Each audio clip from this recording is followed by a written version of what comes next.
সকালটা যদি ভালো যায় সারা দিন অবশ্যই ভালো যাবে, এটা সবাই বলে। তো আজকে ব্রেকফাস্টটা শুরু করলাম একটা সুন্দর সহজ রেসিপি দিয়ে, যেটা তোমাদের সবার কাজে লাগবে। যখন খুব চটপট থাকবে, খুব ব্যস্ত থাকবে, তখন কিন্তু এটা ট্রাই করতে পারো।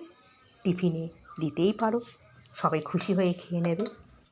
আটা আমার ফ্রিজে মাখা ছিল, আর তার থেকে একটা লেচি নিয়ে বড় সাইজের রুটি কিন্তু বেলে নিয়েছি।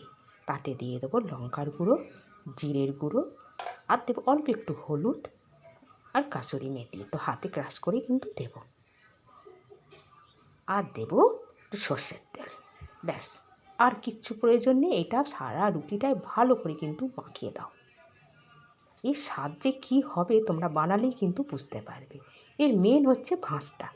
ভাঁজটা একটু দেখে নাও, খুব সহজ, শুধু একটু দেখে নিলেই কিন্তু সহজেই করে নেওয়া যায়।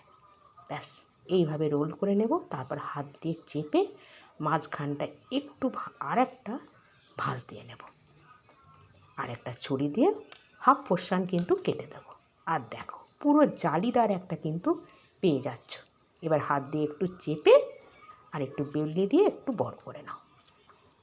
দেখছো কি সুন্দর জালিদার হয়েছে? ব্যাস রেডি। এবার চাটু গরম করো আর ভাজো। আমার চাটুটা একটু বড়, তাই দুটো এখানে আমার একসাথে ভাজা হয়ে যাচ্ছে। আমি একটু স্বাদের জন্য ঘি দিয়ে ভাজছি, তোমরা চাইলে তেল দিয়েও করতে পারো। ব্যাস একটু এপিট ওপিট করে উল্টে কড়া করে ভেজে নাও। যা অসম্ভব স্বাদ হয় না, তোমরা বানালেই বুঝতে পারবে। আমি এর সাথে খাওয়ার জন্য একটু আলু ভাজা করে নিয়েছি। ভালো লাগলে অবশ্যই কিন্তু লাইক করে আমার পাশে থেকো। টাটা।